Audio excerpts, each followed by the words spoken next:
It was really getting me comfortable flying to this hotel, learning how to take a cab, from the airport to the hotel. So how do you go from doing this to then eventually getting locked up overseas? At this point, detained in Martinique, in a country where they speak French. I'm in a place now where you're taking showers outside. Their showers were like something when you go to like a beach or, the pool. There's no hot water and all the toilets sit on the floor. I'm like, you've got to be kidding me. This is one of those stories where it all starts with the wrong person, one relationship, one decision, and suddenly you're running money across the country and then flying drugs across the world. What happened to LaTascia Taylor could happen to anyone.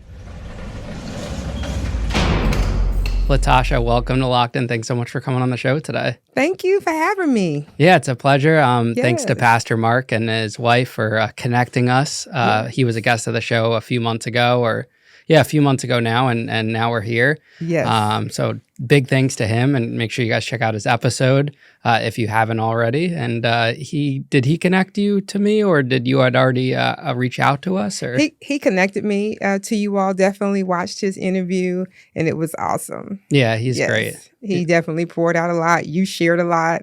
So very intimate and engaging interview. Yeah. How do you know Pastor Mark? So I've known him for about 4 or 5 years now. He is my apostle. So I go to Significant Revelation Church in Douglasville, Georgia. And so I met him through the ministry. And we've been connected ever since, day one. He began to minister to me and just pour into my life. And he spoke to things 20 years ago, to things currently happening at that moment, and then to things in the future. So it was just like solid, and it just really opened a lot of doors, answered a lot of questions that I had, and just brought me, up from a low place that I was in. So, yeah. That's awesome. And we'll have the link to his website and everything in the description of this episode. And he just wrote a book too, him and his wife, that just came out. Yes, it is awesome. And I actually have it here. Oh, cool. Deep Deliverance, and this with Apostle Mark and Apostle Amber. So I tell anyone that if you're interested in deliverance, if you're interested in learning deliverance, if you're inquiring about it, if you feel like there's something off or you're experiencing some type of warfare and you really don't have an understanding of it, a lot of churches do not speak or teach on deliverance or inner healing. So I encourage people, get the book. It definitely will change your life, and it will change the generations to come. So it's definitely what I call a generational curse breaker. And then it also opens up the generational blessings that people are like constantly praying for and not seeing or not experiencing because they don't realize that they're generational curses. So this deep deliverance will definitely open doors, deliver, heal. It answers a lot of questions. And it's a very educational book for deliverance. So yeah, and generational curses are such a big theme on our show. Yes. We see so many people that have battled addiction and even prison going through that and discussing it and how they were finally able to break that curse and get past it. Yes, because oftentimes if you look in your family, you'll see a pattern. The same way how we see good and positive patterns, you'll see negative patterns, rather it be adultery, rather it be children born out of wedlock, rather it be parents having the same addiction, or experiencing the same things, and people overlook it, right? Like, that's just how it is. No, that's not how it is. That's a curse. Definitely a curse. And every family has one. Absolutely. Right. Where do you grow up? So I'm originally from New Jersey. I don't have a northern accent anymore, I don't think. But originally born in New Jersey and then moved back down south. My parents are originally from South Carolina. And so we moved to Georgia when I was probably like in middle school. And so I graduated high school in Georgia. Initially, I didn't like it, hated Georgia, said once I graduated, I was going to, move back up north. Ended up graduating high school and staying in Georgia, where I still reside. Why did you guys leave New Jersey? They just wanted a better opportunity. Cost of living was really expensive, and more so just the environment. I think, at the point that I was getting older, they wanted us to be in like a more family-oriented, laid-back environment, and New Jersey was kind of fast-paced, very close to New York, which was also definitely fast-paced. So Georgia's definitely a different setting, right? But what I've learned is it really doesn't matter where you move, you can still end up in certain spaces and places. And I think that's something that we tend to overlook. If we live in the suburbs, then we'll keep our children from experiencing certain things. And that's not true. What did your parents do for work? So my dad, he owned a construction company. So he built apartment complexes and hotels all over. My mother was into fashion and design, she worked at a lot of retail stores and has a degree in design and arts. So just what I would call everyday average, people trying to provide for their children, for their family. Would you say it was a good upbringing financially?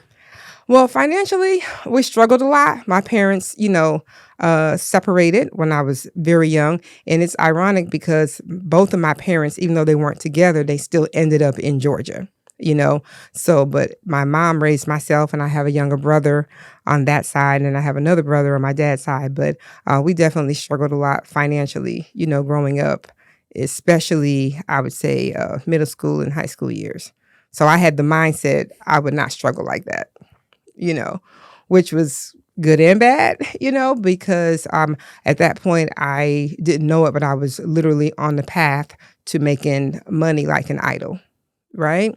And that's what got me, in places and spaces that I shouldn't have been in.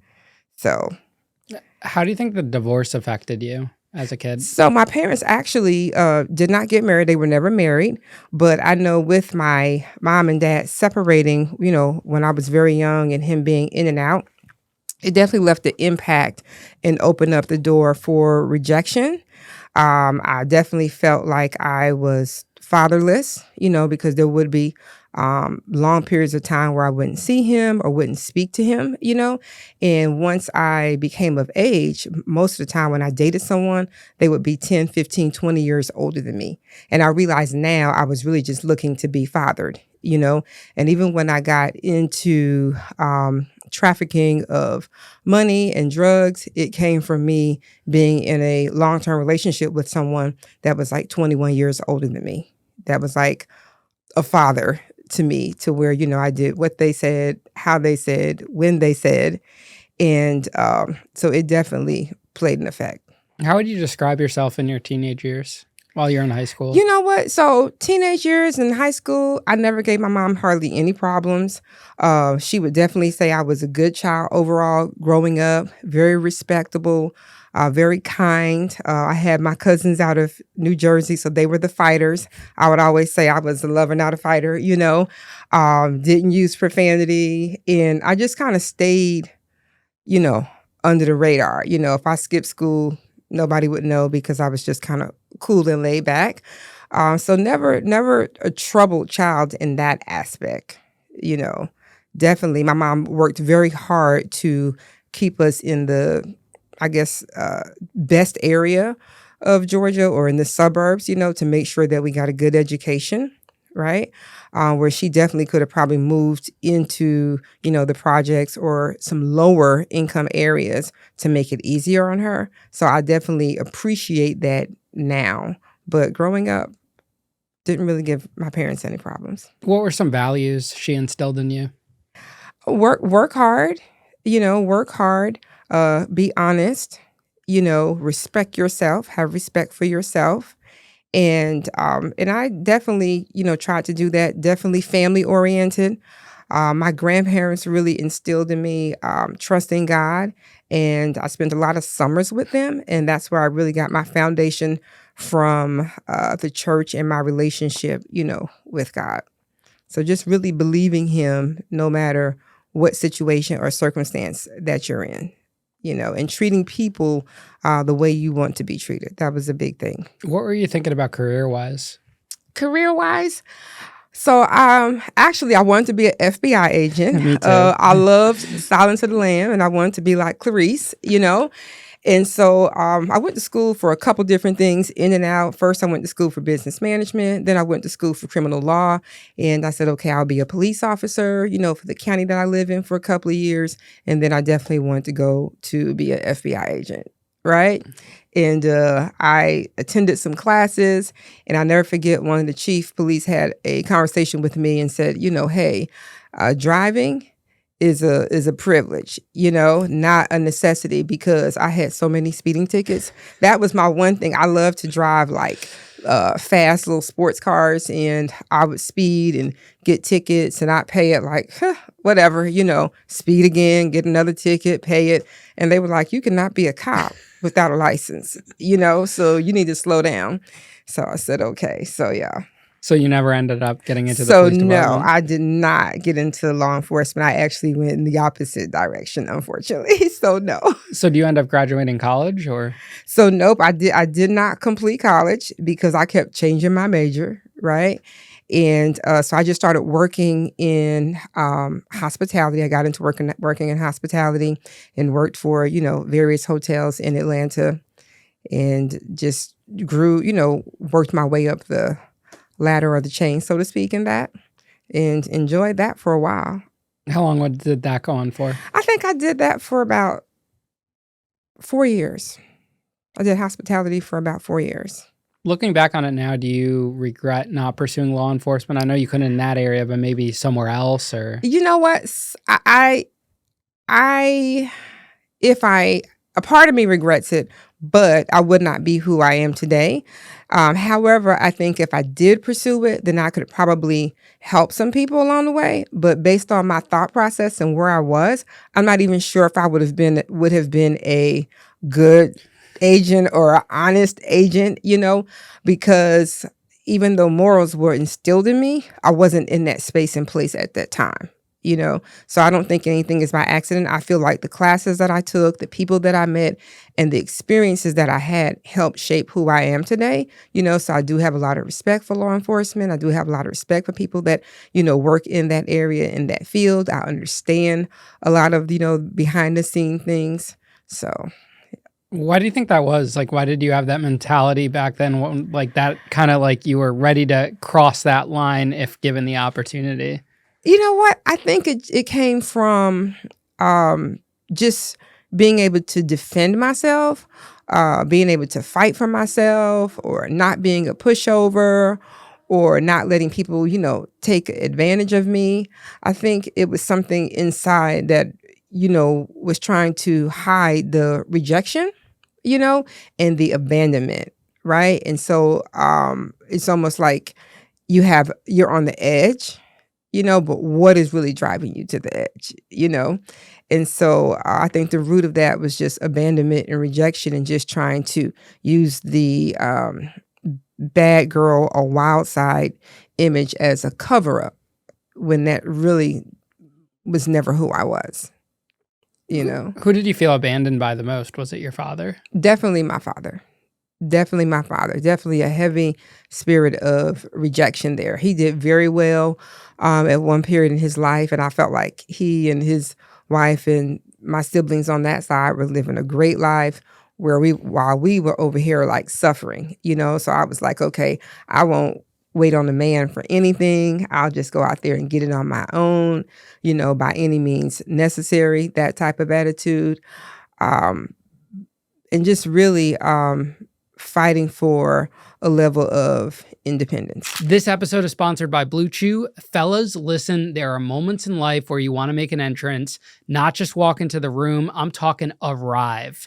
Blue Chew is the original online service that delivers chewable tablets to help enhance your performance and confidence when it counts. Discreet, simple, and effective. No awkward pharmacy trips. It just shows up like a special forces care package straight to the house. And look, I'm just going to be honest. Last time I used one of Blue Chew's tablets, my situation downstairs suddenly thought it was auditioning for a role in 300. I'm talking full, "This is Sparta" energy. It was out here giving speeches, calling plays, drawing up formations. At one point, I was like, bro, chill. And he said, no, we trained for this. This wasn't a boost. This was a rebirth. My man went from lowercase to full caps locks. I had to start referring to him by his government name. But here's the thing. This is bigger than performance. This is about reputation, legacy. Third leg, a C. Give her group chat new material. Give them something to whisper about over iced lattes because they are talking. They always talk. And when your performance has volume, the group chat has echo. So here's how to try it. Head to bluechew.com and discover your options. And we've got a special deal for our listeners. Get your first month of Blue Chew free. Just use promo code LOCKEDIN at checkout and pay $5 for shipping. That's it. Join Blue Chew's movement to upgrade humanity one thrust at a time. Visit bluechew.com for all the details and important safety information. Huge thank you to Blue Chew for sponsoring the podcast. When you see a parent get divorced like that, or two parents get divorced and they go and start a new family, is there a sense of like resentment or jealousy that like, why couldn't they'd be together, my parents be together, and not go off and make a new family?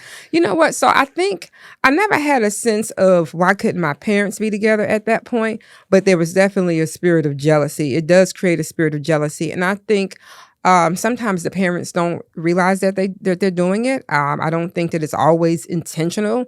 I think like with my dad, sometimes he would say, oh, I just can't deal with your mom. Right? But if you really want to be in your child's life or see your child, then you just have to deal with that parent. So I see people that will intentionally stay away, or sometimes people will intentionally keep the kid away. Well, you're really not hurting the other adult. The person that's suffering is the child. Right? And so for both of us, for both parents to be in the same state, maybe 45 minutes to an hour away, I definitely felt like, okay, regardless of what experiences or issues you may have had with my mom, you should have still been intentional about being active, in my life, and so it definitely causes an issue. And some parents, co-parent very well. A lot of people co-parent very well, but that was not the case. So what happens after working those 4 years in hospitality? So working in hospitality, I actually met a friend one day when I was working, and she told me she was going to a club over the weekend to make some extra money, that she was going to do like a dance contest, right? To try to make some extra money. And, she wanted someone to go with her. So I said, okay, I'll go with you, I'm down. And I went with her to this club, not knowing, we were going to a strip club, and she was entering into the amateur strip club contest to make some extra money. And I was like, oh, okay, and so we did that. My friend did not win, but that definitely intrigued me, because I was like, this is a way to like make some quick cash. And then the next week she went to another one. And so we started, doing that and engaging in that. And it's in a strip club where I met the guy that I began to date, who I ultimately started doing the trafficking for, right? And I did that for a number of years while I still did hospitality, as a, I don't want to say a cover up, but I kept working my regular job, and then, would do this on days off, and, to make extra money, to make quick money, to be able to help out family or friends. I blew a lot of it, or gave a lot of it away to other people. Very giving person, always have been. Always will be. So tell us about your initial encounter with him, what that was like. So you know what? So I met him in a strip club, and he asked me, what are you doing here? And he was not the first person. I had met another guy a couple of weeks prior to in the strip club, and he asked my name, and he asked me, what are you doing here? And I said, oh, I'm here, with my friend or whatever. And he said, you don't belong here. And I said, okay. And he said, I've already sold my soul to the devil. I have literally already sold my soul to the devil. But you still have a chance. You don't belong here. Right? I never forget his first name was Reggie. I remember his name because I have a brother named Reggie. And I said, okay. And then a couple weeks later, I meet this other guy. And he was like, what are you doing here? You don't belong here. So I gave the story about my friend. And he said, you don't belong here. Right? And so we started hanging out. And then he was like, let me help you, let me help you get yourself together. Let me help you with your finances. And he really presented himself as like that savior. He was like a savior to me. And which now I realize he was really grooming me, but he would take me shopping. He would buy me nice, suits. So I got into wearing suits and just dressing very professional, even down to, what he recommended I would eat, the color of my nails, how I did my hair. And he just really began to groom me like a nice, presentable young lady. He told me that he was a professor. He told me that he owned a health and herbal shop, which he did own a shop, but it wasn't the type of shop that I thought it was. And he actually had a ice cream shop that he partnered, with someone with. And so for me, everything that he was doing was like legit. And this was like a savior for me, And so he helped me a lot and just really helped me establish myself from credit to saving money to just, having this professional image. I moved up at work because now I'm presenting myself like a boss, right? And my self-esteem is high now, when really he was just grooming me, and I've learned since then that's what they do. They target women either in college, around the college age group, or in, different clubs. And then they casually make you over to where, you would not look like anyone that would be doing anything illegal if you, pass by someone of authority. And were you living alone at the time? So I actually, when I first met him, I was living alone. And then I was doing so great, right? I had one of my friends move in with me. So I actually ended up with a roommate. And she never got involved with trafficking with me. She was like, oh no, I'm afraid. I was like, afraid of what? It's like a done deal. And so I had a roommate and we just, were enjoying life in Georgia, in Atlanta. In hot Atlanta. Did she ever try to say, hey, this doesn't seem like a good relationship, a good fit, something's off here? So she never said it wasn't a good relationship. Everyone that met him liked him, right? A few people were like, he's a little older, but even though he was like 21 years older than me, he probably only looked like he was like 10 years. So nobody really knew his age. And he was always so giving. He was always so kind.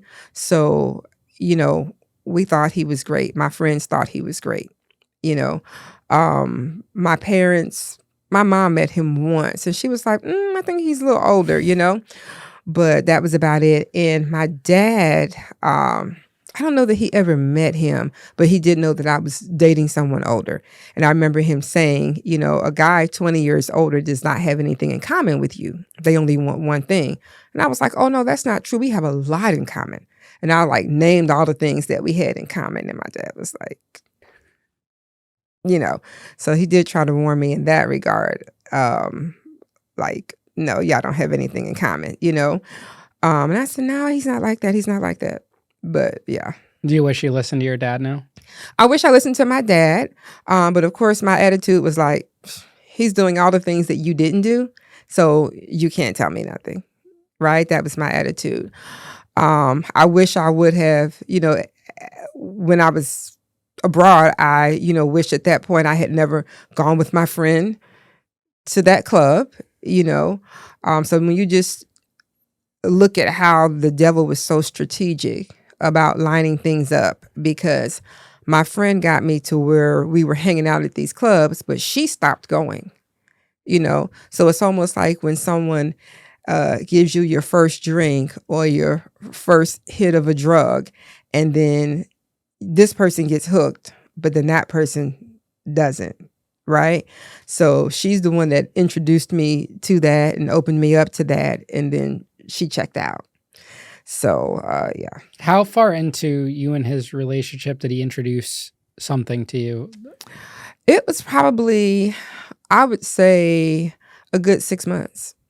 But I realized all that time, though, he was grooming me because he traveled with me a little bit. So we went to some of those states and went to the different spaces and places, and he just made it seem like I was going along with him for work, but he was really getting me comfortable flying to this hotel, learning how to take a cab, from the airport to the hotel, and how to go to this mall. And so it was about a good 6 months. So he was training you to traffic, essentially. So he was training me to traffic. When's the first time he brings it up to you? What was that conversation Well, like? he said to me, because, of course, I had no idea that's what he did, right? So he was like, hey, I need you to pick up something for me. So I said, okay. He said, someone's bringing a package for me into the airport, and they're just going to, come out, hand it to you, and leave. I said, okay, no problem. So I pulled up, waited at the airport. Lady comes out, hands me the suitcase. I throw it in the trunk. I go, I don't think anything of it. Like, I don't care what it is. I'm thinking maybe it's his clothes. Like, it just never even dawned on me. Then another time he had me meet someone, and my first thought was, is this like another girlfriend? Do you have somebody else out of town? I wasn't even thinking about what I was picking up, And then finally one day he asked me, could I, fly out to California to pick up something for him. Sure, no problem. And it wasn't until I got to California till he told me, hey, I'm going to give you a suitcase, and, need to keep it with you. When you get to check in, you're going to check in outside with it. You're going to tip those guys really well, okay? And they're going to make sure your suitcase gets to the other side. You cannot miss your flight, right? Because we have certain agents that are working that's going to look out for this luggage, So that's when I realized, okay, like, what's in the luggage to where, certain agents or certain people are looking out for it. And then it got to where, so I did, I took that through the first time, and it was money. I found out, it was money. And I did that several times. Well, one day I missed my flight. I was late, and he was having a fit. He was like, just cancel it, because they even knew the schedules that the drug dogs, the canines, would be coming through. So they knew what hour and what times and what days they were off. They had the whole schedule. So they wanted you to travel during those shifts when they weren't there. So that's why it was imperative that you could not be late or miss a flight, And so that's when I realized, okay, this is like, there's something happening here or something going on here, because he is like livid, and I've never seen him this upset. So that's when I started, paying attention. And when I would get back, he would give me money, but he always gave me money. So if he gave me $2,000 or $3,000, and this time he gave me $5,000, then another time he gave me $10,000, and that's when I realized, okay, you're moving money, And then when I started moving drugs, he didn't tell me. He said because he didn't want me to be nervous. Just like when I started picking up cash, he didn't tell me because he didn't want me to be nervous. So it was one of those things. Now, if he told you that you were picking up cash, would you have went? If he told me I was picking up cash, I probably would have still gone, because I was so comfortable with him. And at that time, I'm in my 20s. I'm not aware of money laundering. I don't even know that picking up cash is illegal, right? Sometimes they would have it shipped in a box. Sure, you can ship a package to my house. It's no big deal. If you said you wanted to ship a package and we're friends, ship it. I'm not even thinking that it's something illegal in the package, because I trust you, right? And if you ask me to ship a package for you while I'm running errands, why not? So I definitely would have still done the money, because I didn't think that it was anything wrong with it. And you didn't think it was strange that he wanted you to fly halfway across the country to pick something up and like maybe say, hey, what about FedEx or UPS? So you know what? He said that, their business was going so well. Like, once I realized, okay, I'm moving cash now, their business is going so well. They're just trying to avoid paying taxes. Uncle Sam, always wants to get, keep up with all your money to get taxes. And they were, or he was a Rastafarian.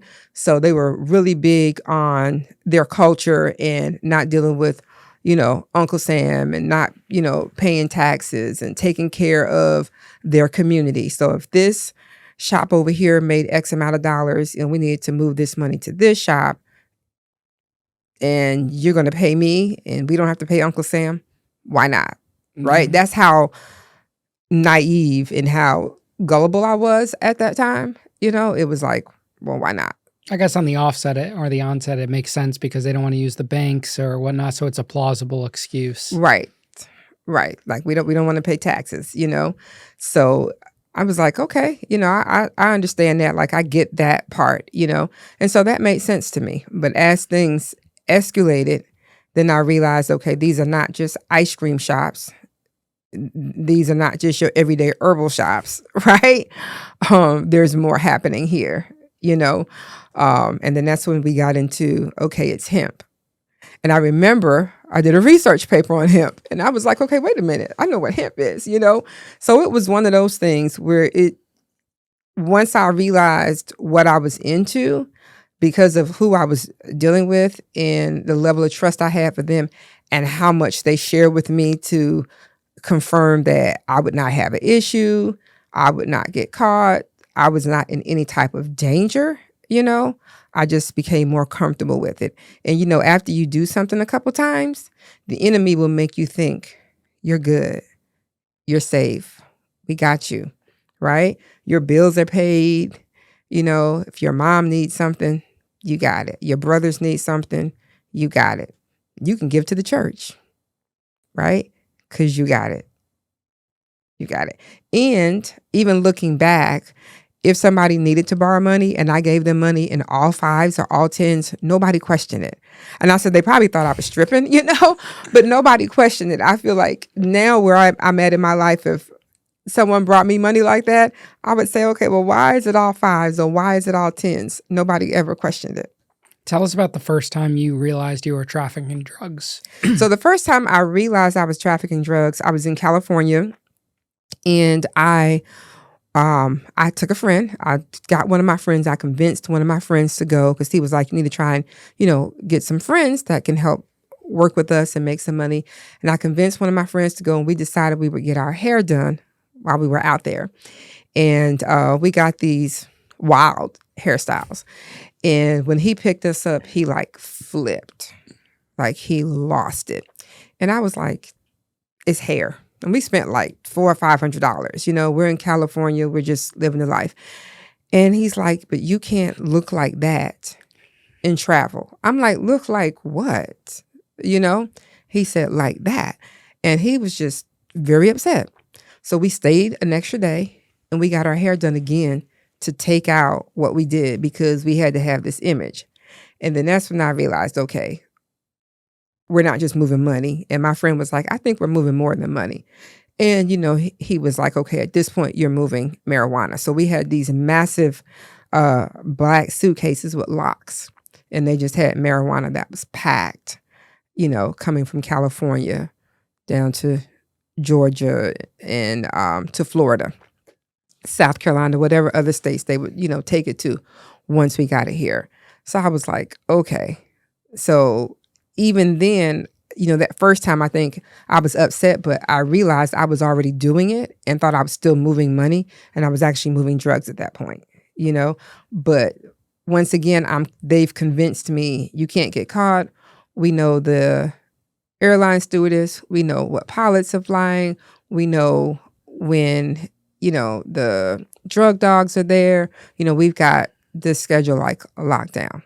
Did he actually know that? Or was they actually did know that. Okay, so they were an intricate system. Yeah, they're an intricate system, and they actually didn't know that because there were times when, rumor has it they had, flight attendants that would move stuff. There were different security guards that would move stuff because they worked on the back end and knew, the ins and outs. So this is way bigger than just him. This is this is way bigger. Just the industry itself is just way bigger. There's so many people connected, and it's always going to be that way. Even though they've enhanced security and they've got all this technology, there's always going to be someone that's going to have a need, right? or have a spirit of greed. Sometimes it's a spirit of greed. Sometimes it's a really bad need. And it's just a matter of them approaching the right person at the right time. And that person saying yes. This episode is sponsored by Brunt Workwear, and I've got to talk about these Marin boots. Guys, look at these. Before these, I had boots that felt like they were punishing my feet. I get home, and the first thing I did was rip those things off because my feet were shot. But when I slipped the Brunt Marin boots on, I was honestly shocked. They were comfortable right out of the box. No break-in, no soreness, none of that just tough it out for 2 weeks nonsense. They feel more like a sneaker than a work boot, but they're built tough. These are the Marin, like Karen, and they check every box. Lightweight, waterproof, slip and oil resistant, heat resistant, and electrical hazard rated. They're built for the real work, not for show. And I'm actually excited to wear these going into the snowy winter here in Connecticut, because if your boots aren't waterproof here, you're donezo.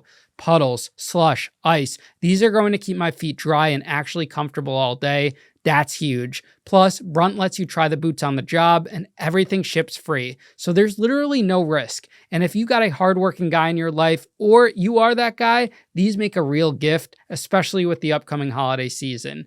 Not some holiday throwaway that gets tossed aside. And they're also dropping new limited edition styles all month. So grab your size before they disappear. With temps dropping and the holidays coming up, it's time to treat yourself or the hardworking man in your life to real comfort. Skip the throwaway gifts and get him something built to last. Brunt Workwear. Our listeners get $10 off their entire order with code LOCKEDIN at checkout. That's bruntworkwear.com and use code LOCKEDIN. Order today and let them know you heard it here on the show. It's got to be pretty scary as the passenger transporting it, sitting on that plane, getting off the plane, just, half expecting the feds or whoever to just swarm you because they got the bag. So you know what? The reason why they don't tell you when you start carrying the drugs is because they want you to get comfortable. And see, I never really knew that it was a crime to carry money, right? So by the time I realized I was carrying the drugs, the first time I was like, oh my gosh, right? But after you do something a couple times, then you sit back and you're like, I'm untouchable, right? I look the part, I'm just traveling for business. You stand there and wait for your luggage to come down the line. You pay someone to get your luggage off. They take it out to the car. You tip them well, and you leave. And so that's where the cockiness and the arrogance starts to kick in.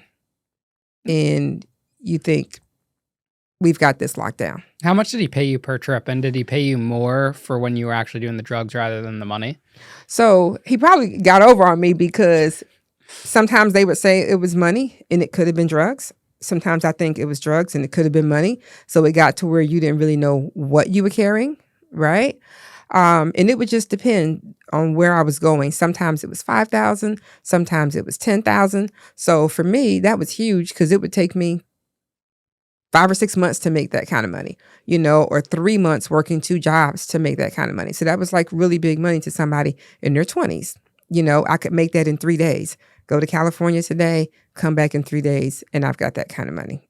Once you are fully entrenched in this, how is your guys' relationship? Or was it still like how it was when you first met, or did he back off and it's strictly transactional? So it got a little rocky because I found out he was, seeing other people in other states and places where he was doing the same thing because he was moving it from, different states. And he was just repeating that in those other places, So it got to where I was like, okay, well, then we can just do business. This is just, strictly business. Then, after some of my friends were like, I think you need to really stop doing this. Just, focus on your career, maybe complete school or whatever. I kind of like fell back from it a little bit. And I remember having a moment like, God, if this is not for me, just remove him, right? And God did remove him. But I circled back, And when I say I circled back, at some point he reached back out to me. At some point I reached back out to him and we reconnected again when I should have, left it alone. But I did not. What do you think it was for you? Was it the money? Was it the thrill of it? Was it the lifestyle? What kept I you think going? it was a combination of things. I think it was a part of being needed. Even though he had disappointed me as far as the relationship goes, he was still a person that I had a certain level of respect for because he really fathered me in a sense, right? Um, and so a part of it was just being needed. A part of it was feeling like, you were respected. And then when you have money, it gives you a sense of power. It gives you a sense of security, right? So it was a combination of those things. So I still had not dealt with rejection issues. I still had not dealt with abandonment issues. I still had not dealt with low self-esteem. And so all of these things, just the money covered those things. It covered those things. So, how do you go from doing this to then eventually getting locked up overseas? Because it sounds like in the beginning you were just doing stuff interstate. Right. So I was just doing stuff interstate, fell back from him, had not spoken to him in a while. And, he reached back out and he was like, "Do you have a passport?" And I was like, "No." He's like, "Well, get a passport. I want to, take you on vacation. I want to take you out of the country. Get a passport." Well, I didn't know anything about a passport, didn't know how to get a passport. I had to find my birth certificate, my social security card, my birth certificate. I remember it was all crumbled up. Back then, you filled out the application and you had to mail your original certificate and social security card off with a copy of your ID and all of that. And my birth certificate was so bad, they mailed it back to me and said, "We cannot use this." And I realize now that was God saying no. Okay. And we're talking weeks, so he's like, patiently waiting on me to get this while he's doing whatever he's doing, but he's keeping in touch with me and, kind of pulling me back in. So I had to apply for a new birth certificate, wait for that to come back in. A couple more weeks went by. Then I finally got that mailed off, for the passport again. And then finally now, my passport comes. And I'm sure at least a good 6 months has passed, right?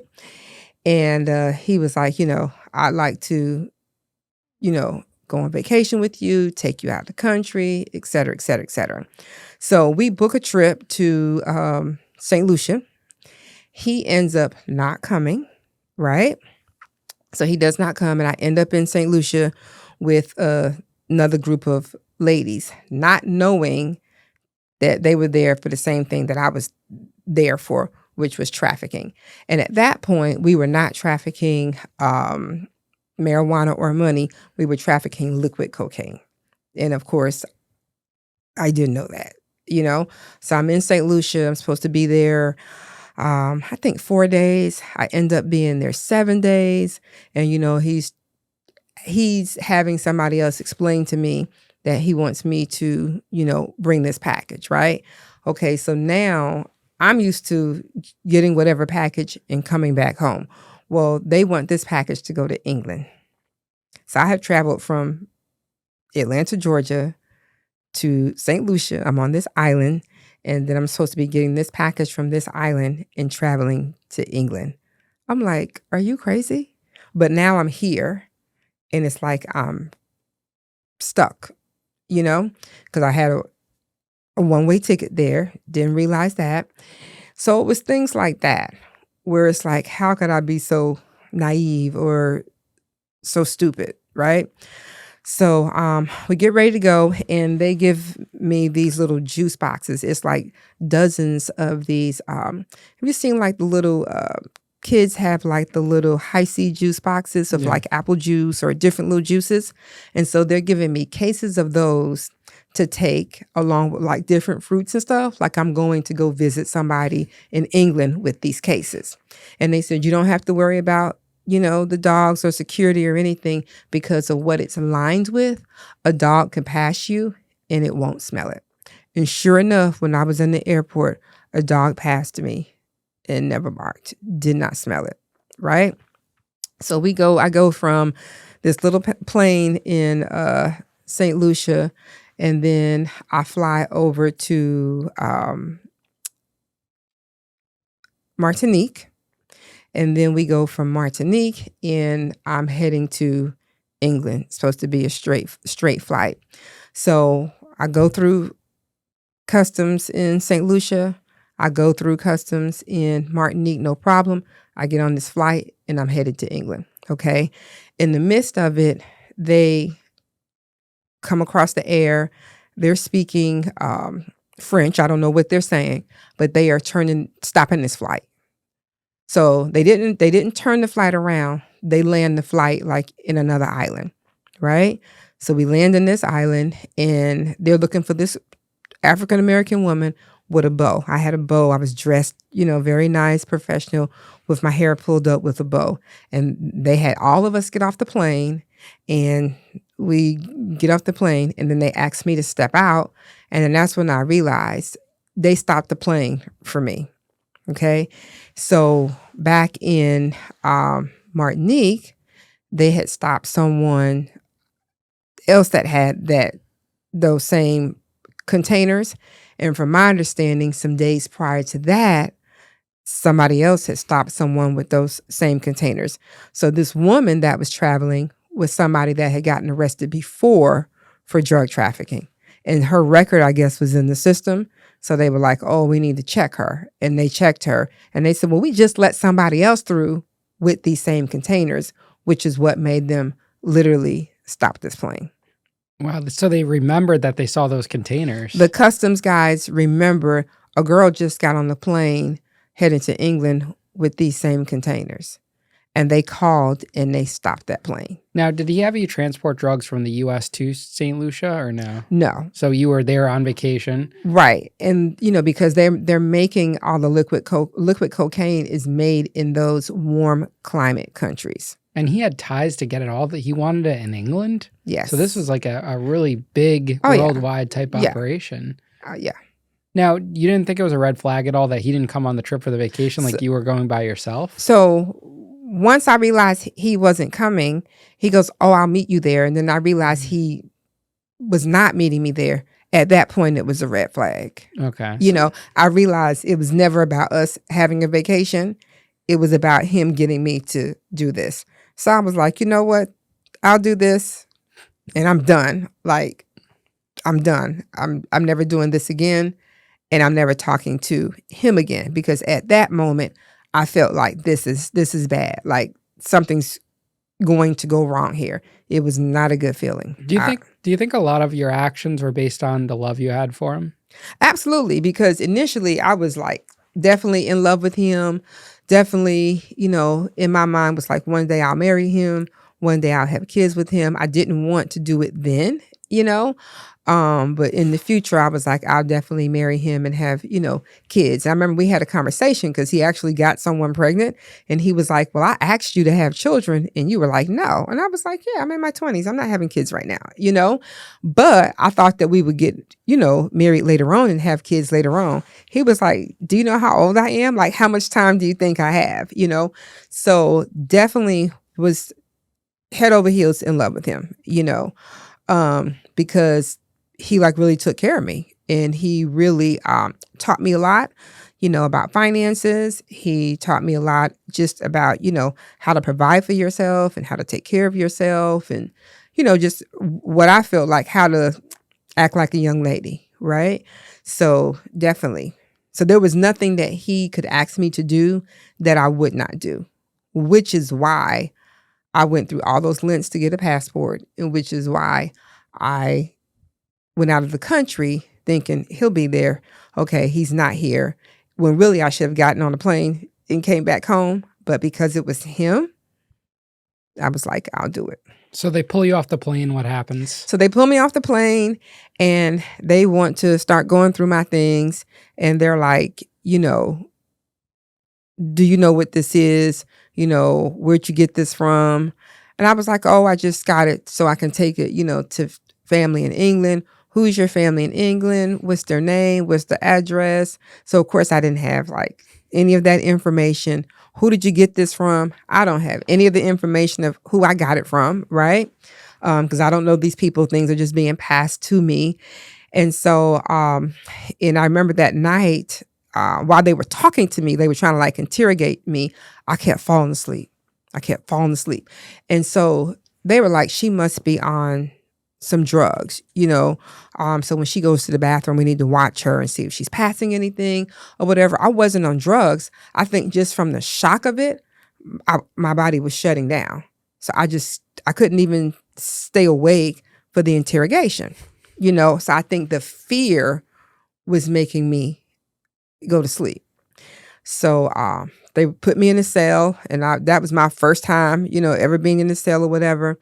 And the next day, they said, okay, we're going to transport you back to Martinique. They said, but you're getting ready to do 20 years because you have how many millions of dollars worth of street value of cocaine? You're getting ready to do 20 years.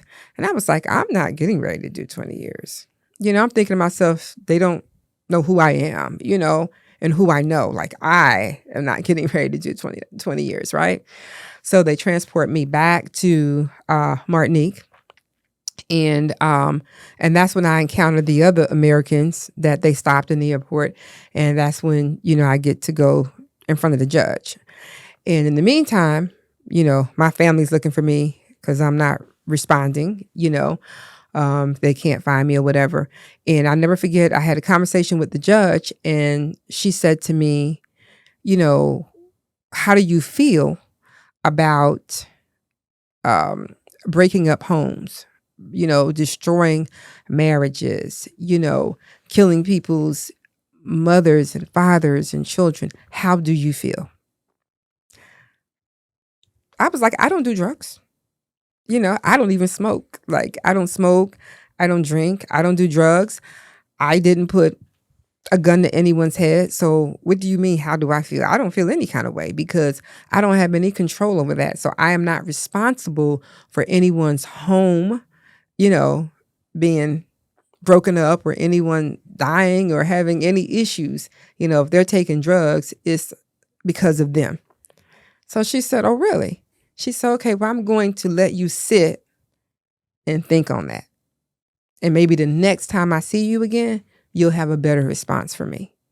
And I was thinking to myself, this lady's crazy. I'm not sitting anywhere. I'm going to call my folks and be out of here. Well, I sat for 2 years before I saw that judge. And so I was, at this point detained in Martinique, in a country where they speak French. People know very little English. I took French in high school. I took Spanish in high school. I don't remember any French or Spanish. And they were the same way. They took a little bit of English here or there. They didn't remember anything. So here I am being detained in another country. You do not get a phone call. Okay.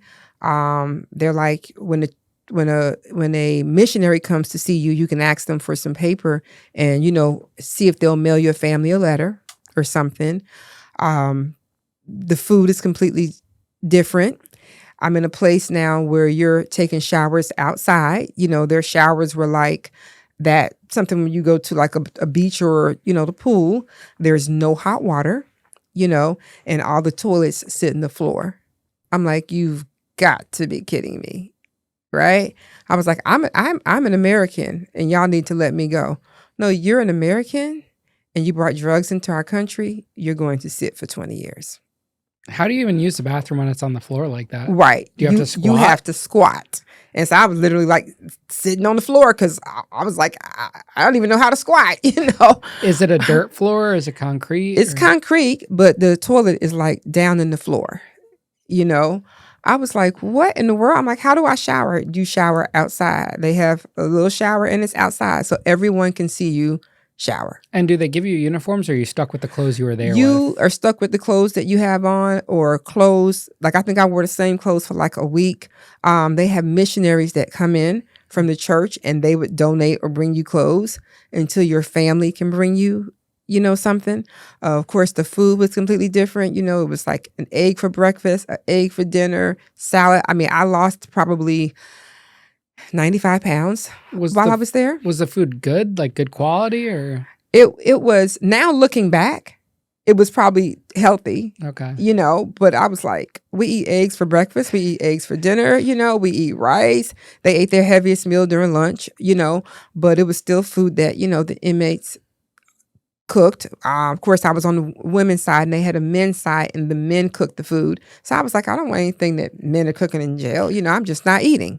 Then they were like, you'll just starve. Okay, well then I'll just starve, So it was like that type of attitude. So within about a good 30 days, I became very humble, Were the women that got arrested too with you from So America? the women that got arrested were not with me. I did not know them until that moment.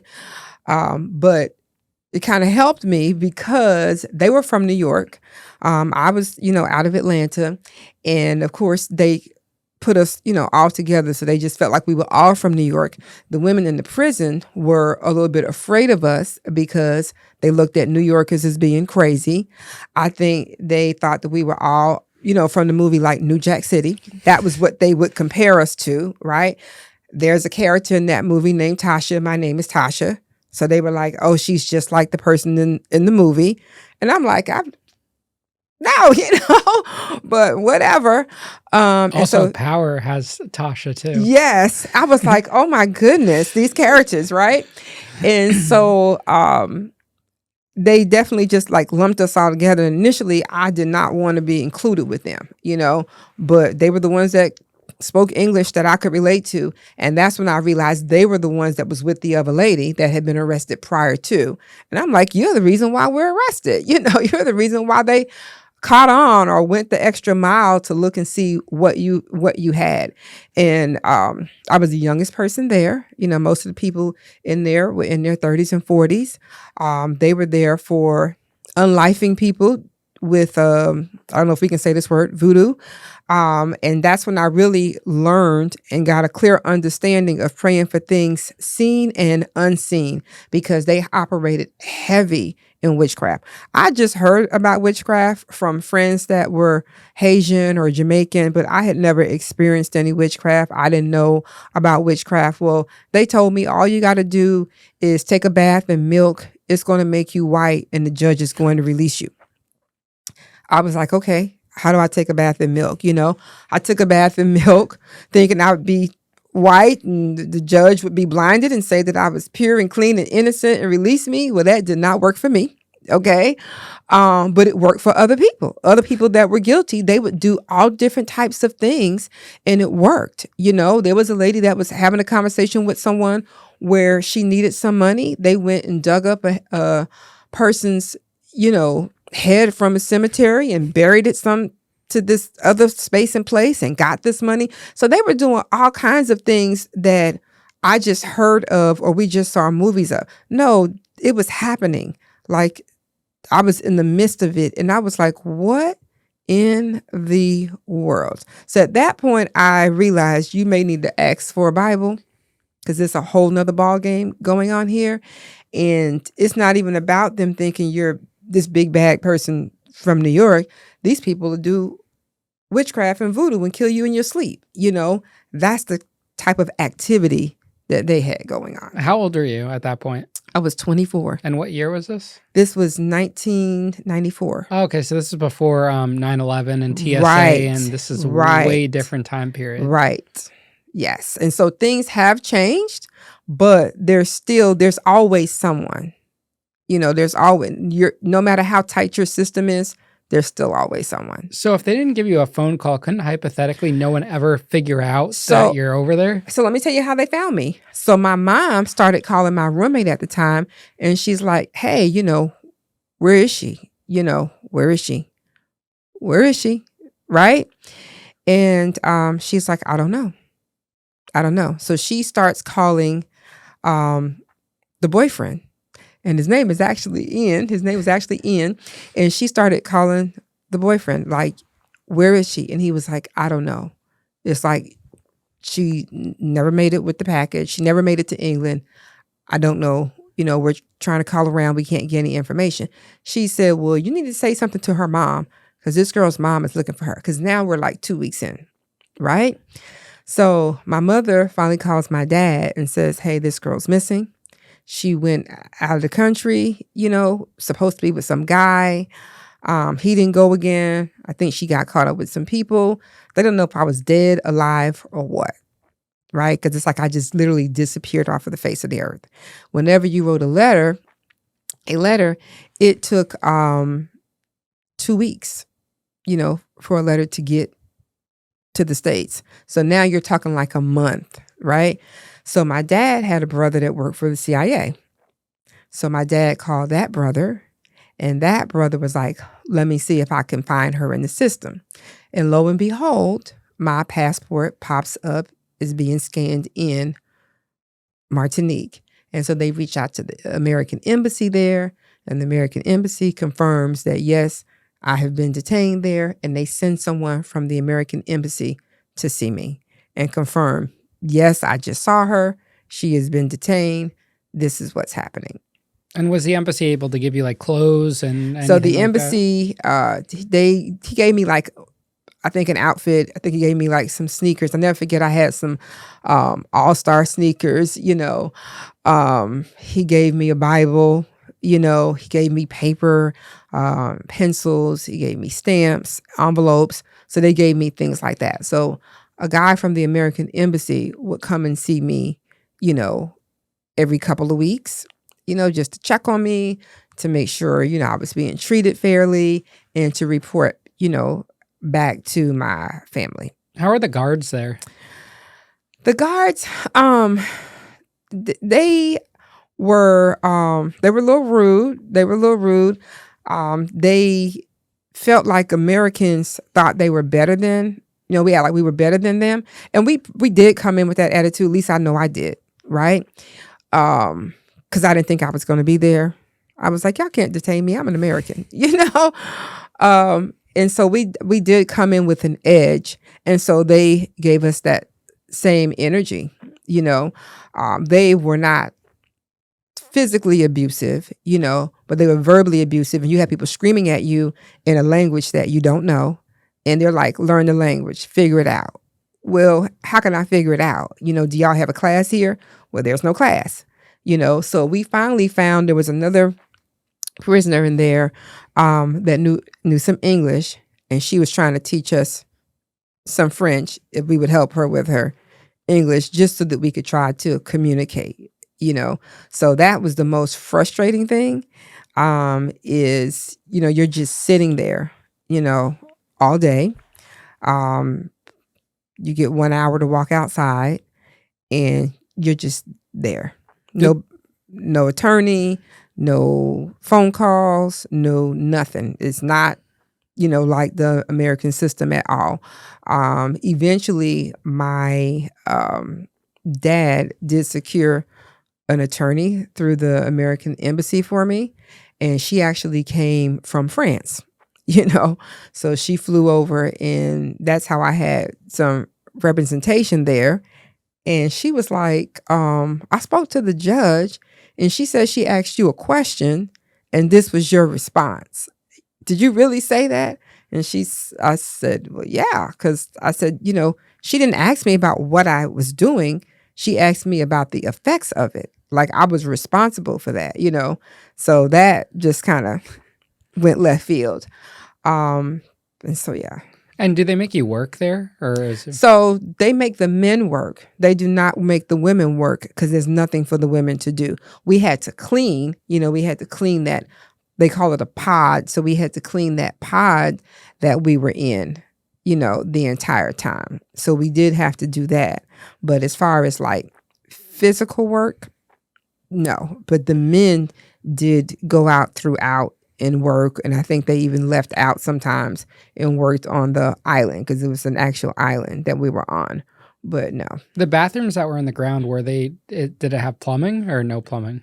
So they had plumbing, so they did flush, but you were just... So strange why they wouldn't even... Sitting on the ground. Yeah. In a lot of countries, now that I've vacationed some, when you go to certain places and you actually use their restrooms, some of the toilets are like that. I remember going to Cuba, and even when I was in St. Lucia, a lot of times the hotels would have the ones that were like our regular toilets, but they also have the ones that are like on the floor. you know? And then some of them would just have the ones that were on the floor. So I do realize that, but it's one thing when you're just using it in a restaurant when you're traveling versus that's your everyday life, right? So that was like a little traumatizing for me. When does the anger set in that that guy got you there, that you're there because of him? So the anger set in when I spoke to my attorney. So now months have passed and, I'm getting angry because I realize I'm not going home. No one's coming to get me. Like nobody can bail me out. Like I can't be bonded out. Like you're not leaving. And everybody's telling me, oh, you're getting 20 years, right? I'm like, I cannot sit here for 20 years, And so I've, written my mom, I've written my friend. I finally get a letter back from my friend who was my roommate at the time. That's like, he says it's nothing he can do, he can try to, give your family, some money to help pay for an attorney, but he's pretty much like hands off, right? And so it's like, you're just going to leave me here, which is essentially what he did. And so that's when the anger set in, after I'd been there probably for about 3 months. And I think the shock wore off, and reality started kicking in that you're going to sit here for a minute, So the attorney was like, I'm going to try to get you another, opportunity to get in front of the judge. The representative from the American embassy was like, I'll try to, fight on your behalf as well. And, see what we can do to help get you out of this situation.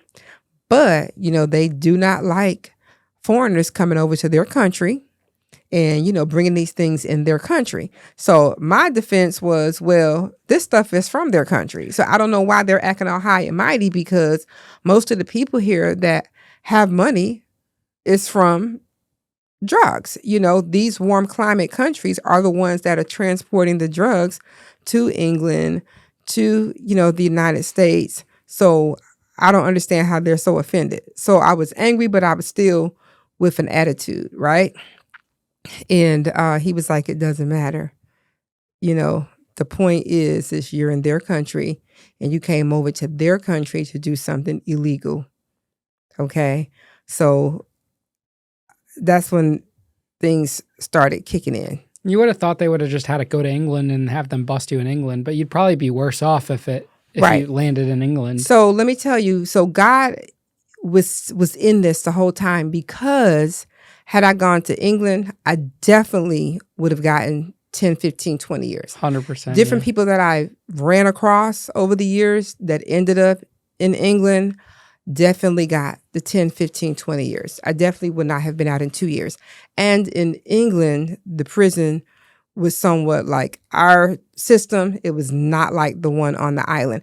On the side where the men were, I think it was more like our system. But where the women were, we were just sitting there, but it wasn't like we were experiencing a lot of, physical abuse. If anything, it was more mental abuse because psychologically, you're used to going and moving and staying busy. And now it's like you are just locked down, There's TV, but it's in French. There's music, but it's in French. There are no books. I finally got a Bible, and I think the first one I got was in French. So I finally got one, later on that was in English, not being used to the food. But in England, I would have definitely gotten those years. In England, I would have definitely experienced, probably violence, a high level of abuse, so it was definitely a different ball game there. So I feel like when they intercepted that plane, because at first it was like, wow, y'all stopped the plane just for me. You turned the plane around just for me, but it was God saying, let me save this chick, because she has no idea what's in for her, you know. So yeah. You know, the American justice system's so corrupt, but when you hear stories like this, it makes you appreciate the American justice system, because the fact that you're not the first person I've had on Yeah. that got locked overseas where the judge you won't see a judge for 2 years. Yeah. Like the court date it's non-existent. Yep. And what I learned, like the judge and the attorney I had, even though I was in Martinique, those people didn't live there. They were from France. Okay. But that island, half of it was Martinique and half of it was St. Martin. So half was owned by England and the other half was by France. And so they would fly back to their country and they would just fly in when they had a case. I'm like, what? You know? And so that's why you would sit a year or 2 years, you know? And so my dad did come over to see me. My mom came to see me. My dad was, you know, negotiating, going back and forth, you know, with the courts and, you know, with the attorney and with the American embassy and with his brother, trying to do everything just to get me another court date just to get me out. And so God definitely did that, because that system would just let you sit without knowing, you know, what the future holds. And so that's when I really began to exercise, you know, my faith, because at that point, that was all I had. You know, I was like, I'm just gonna die here. You know, I'm like, there's no way I can survive here. You know, 20 years, I'll starve to death. You know, so yeah, so it was very uneasy. At least when you're in this country, you know what your time is, but there you're like a sitting duck. So what happens at that court date? So I finally go to court, you know, and that same judge asked me that same question again. It's like she wrote it down. I'm like, you've got to be kidding me, you know? And at that point, I just broke, because I had 2 years to really think. Yes, you are contributing to, you know, families being ruined, because you are contributing to addictions. Right? And addictions lead to death. Addictions, you know, lead to suicide. It leads to murder. It leads to prostitution. It leads to robbery, because people do anything, you know, for a hit when they're, you know, addicted. Addiction does break up marriages. You know, addiction does destroy families.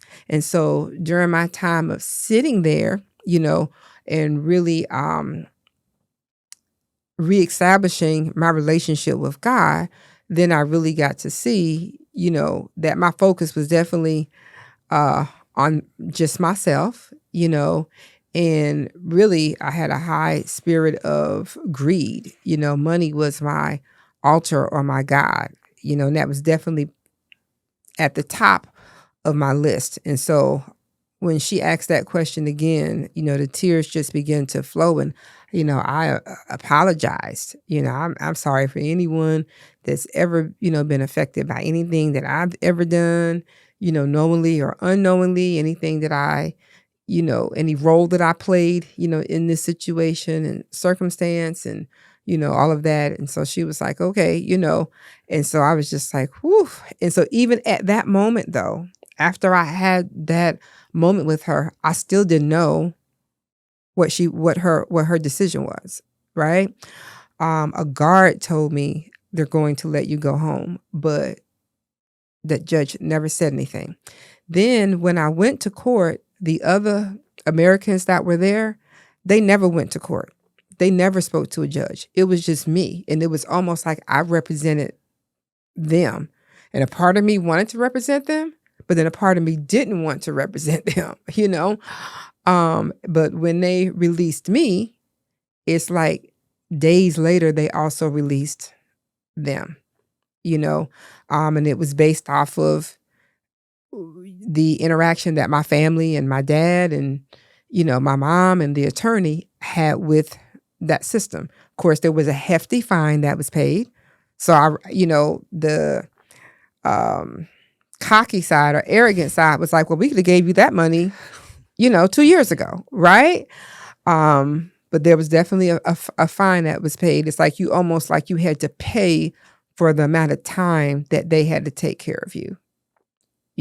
So they pay that. And then it's like days later, they begin to, let us go. So did they end up convicting you or nothing? So the way the records go, I was detained for 2 years and I have no record. Are you allowed to travel there? I'm allowed to travel, when I started traveling again, it was really funny because I would, travel with family or friends or church groups and stuff. And at one point, whenever I got to the scanner, I always got pulled to the side. My luggage always got checked. Even when I checked in a luggage, I could tell that they had opened it up and went through it.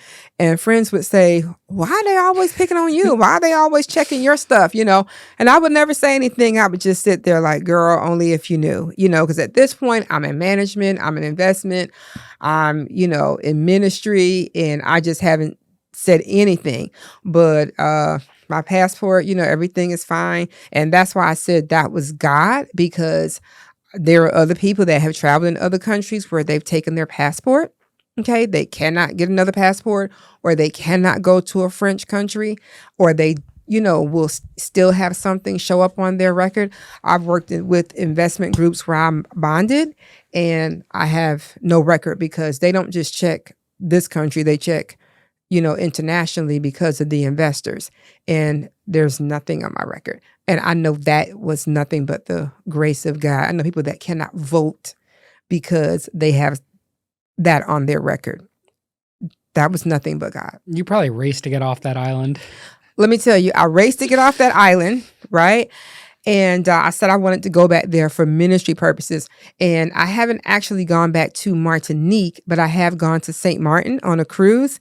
And I was like, I should take an excursion across there, But I was like, nah, I'll let it go. But I said I do want to go back there for ministry because one of the things while I was there, a lot of the people there would ask me, you're from America? And I'd say yes.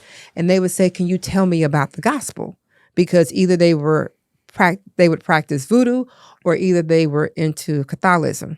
And I was like, you want to know about the gospel? And they would ask me about different pastors or preachers that they had seen on TV. Well, at that time, I wasn't really into my word.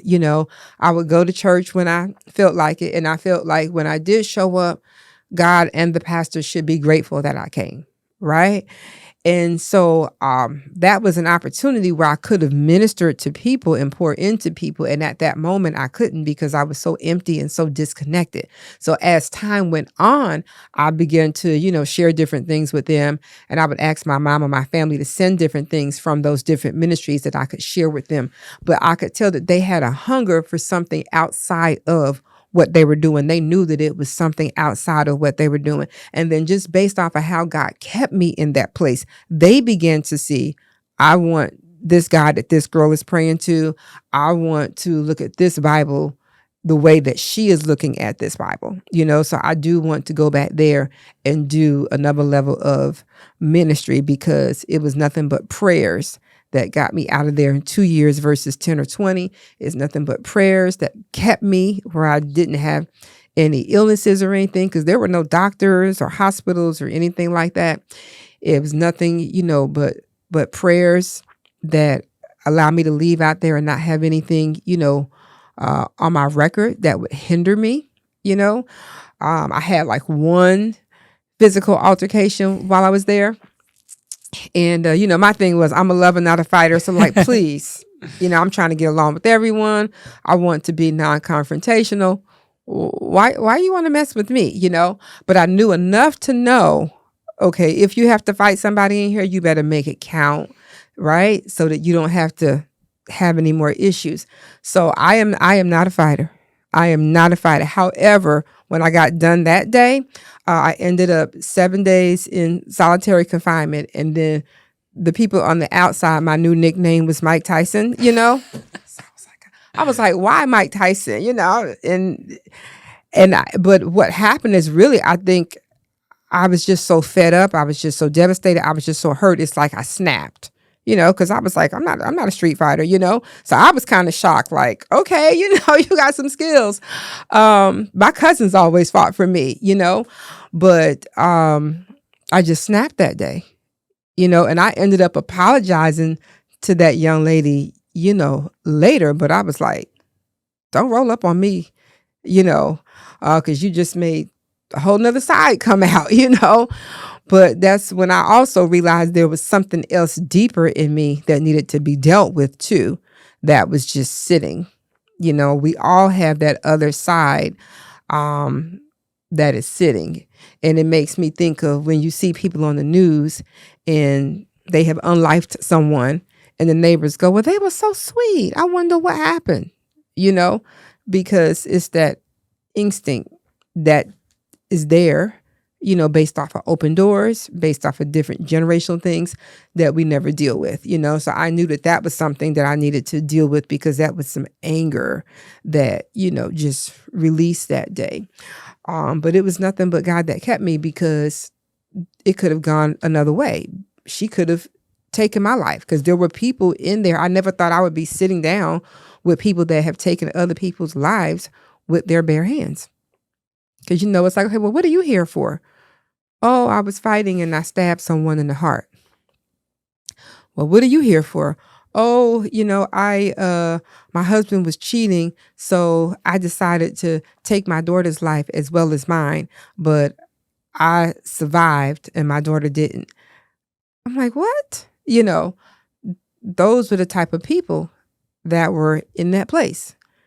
And I was like, what did I do to get here? How was I so blinded and so caught up to get here? You know, so they didn't have anything to lose. So they could have easily taken my life just like that because it was nothing to them. You know, and what I realized, a lot of times people that were in there for taking someone's life had already done it before.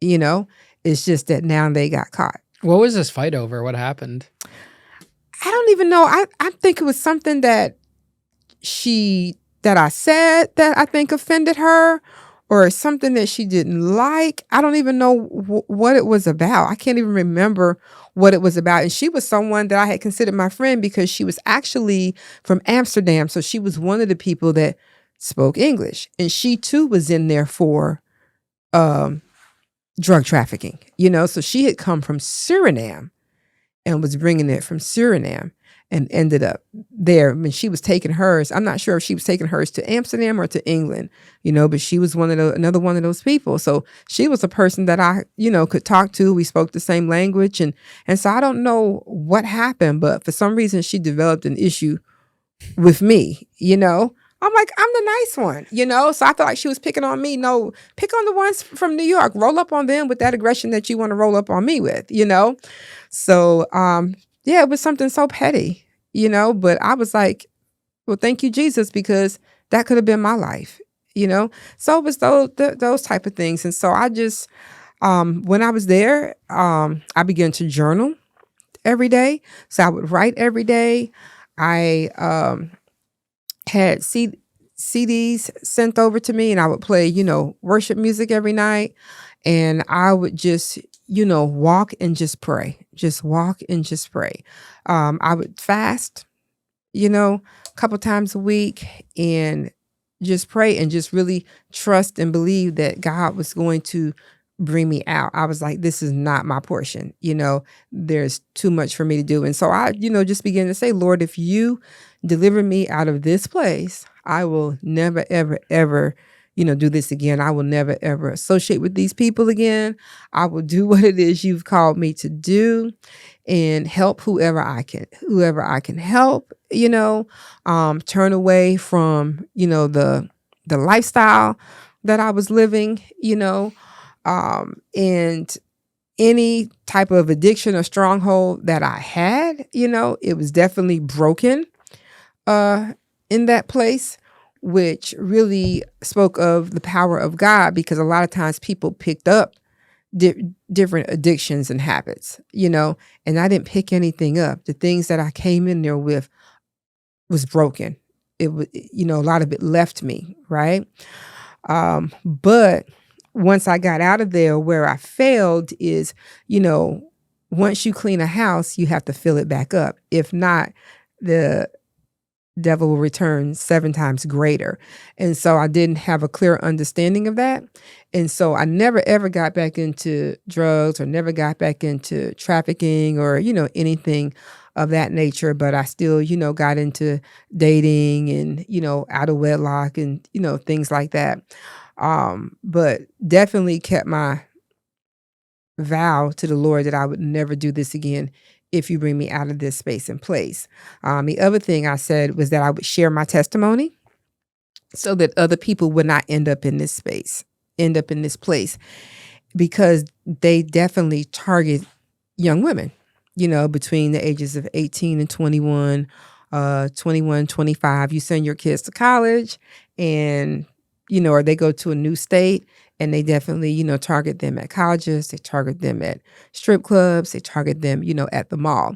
So once I returned home, a couple times when I would try to share my testimony or have conversations, people were like, don't talk about that, or don't tell that, or don't share that, like that's embarrassing, or that was really hard for your family, or, you should be ashamed, or, even if you don't have a record, if a job finds out, they won't employ you or they won't keep you. And so I got quiet, and I stopped sharing the testimony. And I was going to write a book, and they were like, oh no, you can't do that. And so I didn't write a book. And so I just kind of sat dormant on that. So even when I started doing prison ministry, I was with a ministry and I was doing prison ministry at the detention centers, I would speak in third person about a person I knew that had this experience, but I still wouldn't say that it was me. Because the ministry was like, don't tell them that. We don't want them to think that we have somebody from here coming there. Then it was like, well, if you do have this record, then you won't even get the pass to come in there. I'm like, but I don't have a record, And so, even then I would share it, but not to that capacity. But I would try to tell young people, never judge a book by its cover, right? Because you really don't know what people have done or what they're doing or what's happened on the inside of them. But I can tell you there's no place that you can go that God is not with you, and there's no place that you can be or situation that you can be in that he won't deliver you and bring you out of, And so I could never really share it to the level of transparency that I wanted to. And so now I'm at a place in my life where I'm like, hey, I'm telling it all, because I think of all the people that have come along the way that have just fallen into that trap. And even the people that I took with me, on these different trips and on these different experiences, right? And so, even in that, you think about the people that you expose negative things to, you have to repent for that, So I had to, really repent. And at one point I felt like, well, we're all adults. So if you made this decision, that's your choice. I'm not responsible. But no, we are responsible. We are responsible for what we introduce people to, what doors we open in people's lives, So you have to repent for that and ask God to forgive you. And so I did that, So I went through repentance. I went through renunciation, of a lot of things that I had come into agreement with. And then, I even had to go through a process of forgiveness because I realized I needed to forgive the guy that I felt like placed me there. I realized I needed to forgive my dad, for the times that he wasn't there when I felt like he should have been there. And then I had to forgive myself, for the things that I had done and how I had contributed to, all of this. So. Did you end up talking to that guy ever again? So I did talk to him, I think I had probably been out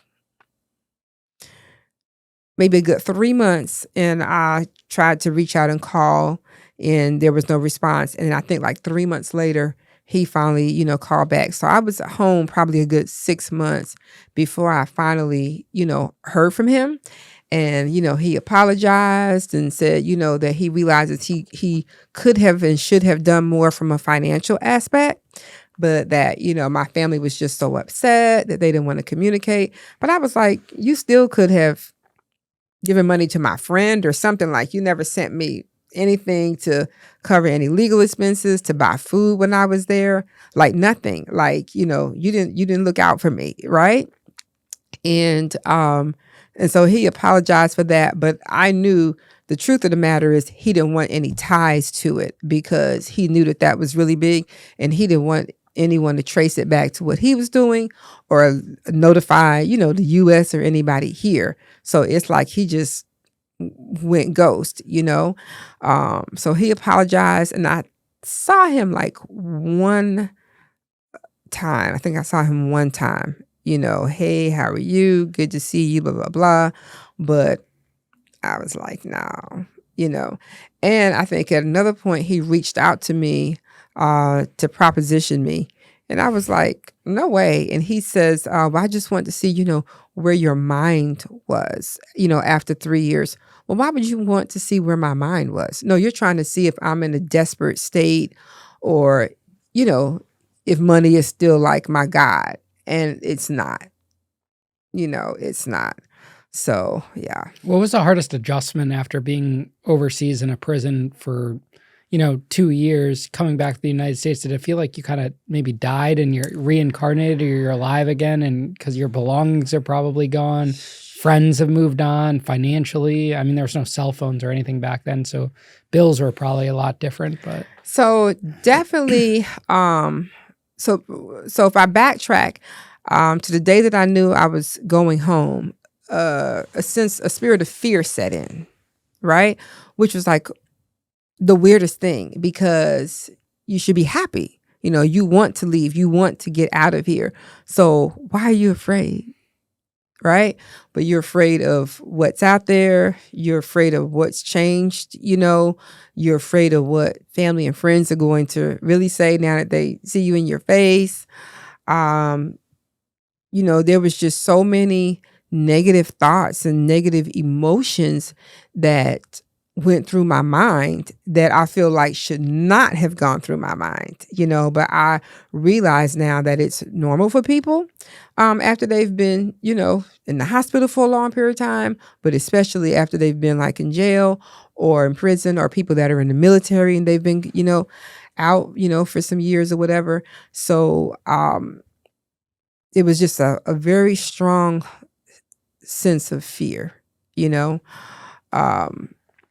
and just not knowing what to anticipate or what to expect. Because at that time I didn't know that I was not going to have anything, you know, on my record, and that my record was cleared. So it's like, okay, what am I going to do now? Like, what is my life going to be like? Who's going to want to be associated with me or want to be friends with me? Like, what is that really going to look like for me? Right. So once I got out of there, you know, it seemed like things just picked up for me, you know, rather quickly. I had great support with my, you know, mother and my father. I lived with my mom for a little while. And then eventually I, you know, got my own place and things just went up. So it's like God just began to breathe on me to where I know some friends and family members were like, how is she doing this? Or how is she getting that? And I knew that that was the favor of God for me to get a job, for me to begin to move up, you know, quickly, to be able to get another place. And it's like life just really opened up. And even to the point that I began to do ministry, you know, and there were some battles, you know, with that. Some people were like, no, you're not called. That's just what people experience when they're in jail. And I was like, what? You know, no, God's called me. I was called from a child, you know. I just didn't take heed to it and didn't have any real guidance in that area, you know. But I was like, no, I know that I'm called. You know, I know I have a calling on my life. I know that ministry is what I'm supposed to be doing. Really, it's serving, you know. And so I just began to serve my community, serve in the detention centers, serve in women's shelters, you know, serve in any capacity that I could. I served in the juvenile system. So I just began to serve and pour out in any way, you know, that I could, and work with different, you know, nonprofit organizations. So things, I knew it was just God ordering my steps, and he's just been carrying me along the way. And so whenever I do share my testimony or tell people where I've been and the things that I experienced, they're always shocked, because there's no residue. Sometimes you see people and you're like, okay, they look like life's been rough, or they look like they've really been through it, or they've, been detained or locked up someplace, but there's no residue, so I know that's the power of God just washing and cleansing. And I got into deliverance, with significant revelation in Apostle Mark and Apostle Amber, which definitely helped deal with those generational things of abandonment, generational things of rejection, generational things of poverty and lack, the generational curses that, ultimately led me, down these different paths, so just breaking those off so that it stops with me and it doesn't continue down, my bloodline. After all these years, I mean, it's going on probably almost 30 years since you've gotten out of there. Do you still think about it vividly? I mean, like I got out of prison 7, almost 8 years ago, and I still think about that. So I wonder what it's going to be like for me, 20 years from now. So, because I was just telling somebody, I said, we're in 2025. So, it's going on 20 years. It's going on 20 years. And, I would say I don't think about it every day, but probably like once a week, or every couple of weeks. Something will happen, or I'll see something that will remind me of it. Or sometimes I'll think about different people that I met over there and, where they are, if they're still alive, different things. I don't want to say they trigger me, but they make me go, like the guards used to always have like these big keychains that they would use to, so I hate hearing keys. And doing the type of work that I do, a lot of times we have stacks of keys, and I'm like, and for a minute I was like, what is it with keys? But it took me a minute to realize, oh, it's from Martinique. It's from when you were detained, so different, stacks of keys. I don't like. I want to be able to eat what I want to eat when I want to eat, right? Before it was from a place of when we didn't have, and then now it's from a place of when I couldn't have, for 2 years. So different things will trigger. Sometimes if people ask me, where are you going, or what are you doing today, or where have you been, I'm like, don't track me. don't keep up with me, What triggers me is when people say the last name, because like in the American system, it's everything goes by your last name. Yes. And so they would always say my last name because they weren't sure how my first name was, and so even in ministry, a lot of times people, want to say, Pastor Taylor. No, it's LaTascia. LaTascia, and but when people just say your last name, I'm like, no, just say my first name, so yeah, so that end, when I first got home and I would encounter people, a lot of times I would address them by their last name, and they never said, oh, were you detained? But they would say, well, you must have been in the military. And I'd say, well, why would you say that? Oh, because you addressed me by my last name. And I'm like, oof, and I would never say why, but yes, last name, keys, and trying to keep track with me, I'm like, don't track me. What's one thing you know now that you wish you knew as a teenager? I wish I knew spiritual warfare, number one. I wish I was mindful of soul ties.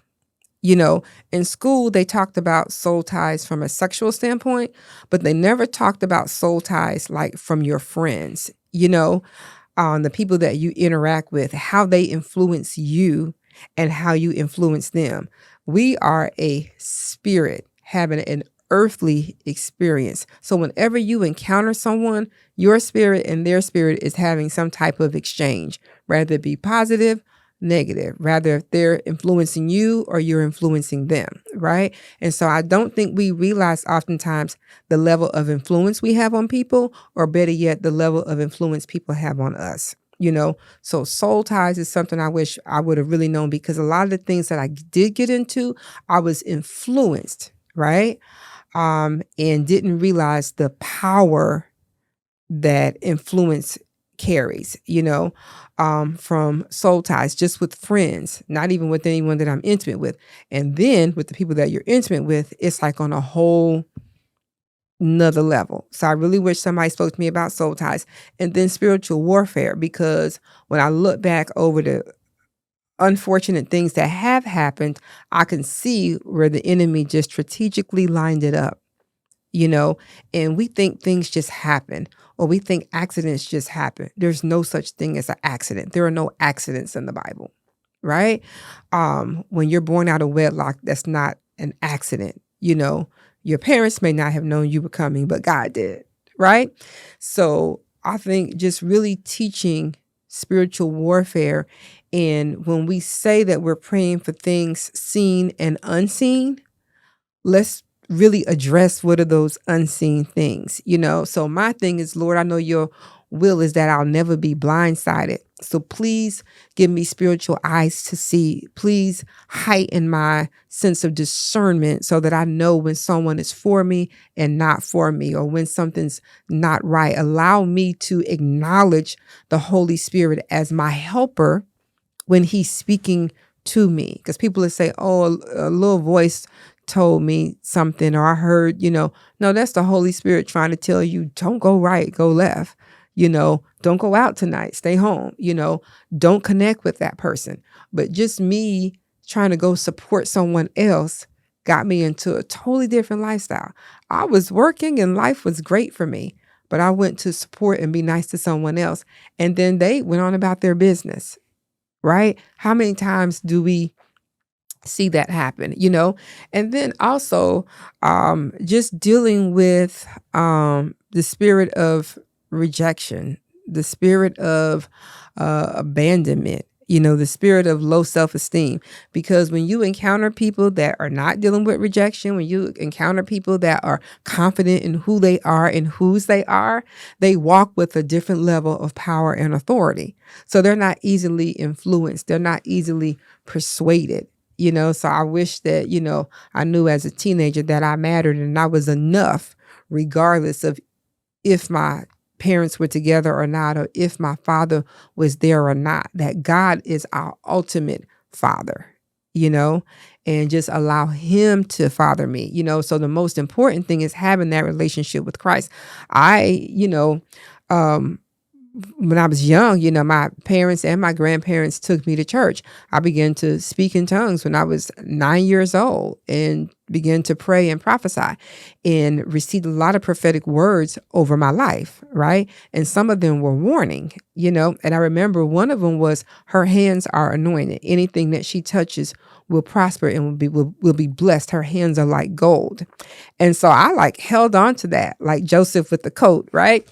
And then I knew some years later, I went to a church and I was probably 21, 22 before I ended up over in Martinique, and a lady began to prophesy about my hands and say the same thing.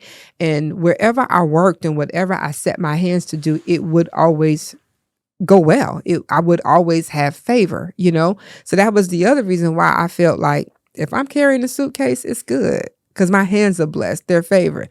No, you're doing something wicked and evil. You're doing something that's a sin. You're doing something that's illegal, But I was like, my hands are blessed. So no matter what I put my hands to do, they're going to prosper, And so just taking that completely, out of context, right?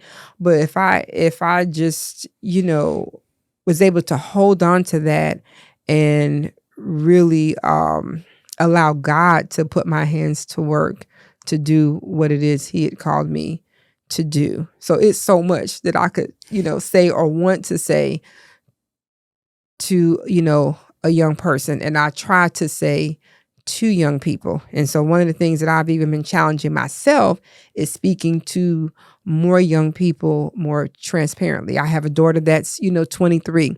A lot of times it's hard to speak to your children about the things that you've done or the places that you've been, but it's like you want to definitely share with them as much as you can and be as transparent as you can, because what I've learned is even if they don't see you do these things or they aren't around these things, those things are attached to you, and you'll see them develop the same love for things that you loved that they never even knew that you did or experienced. You can see a kid that was adopted and never grew up around his biological parents, and he'll have the same likes and ways and habits as them. That's a spiritual connection. That's a soul tie. Those are generational blessings, but they're also generational curses, right? So the transparency is the biggest thing. LaTascia, I appreciate you coming on the show today. You did so well.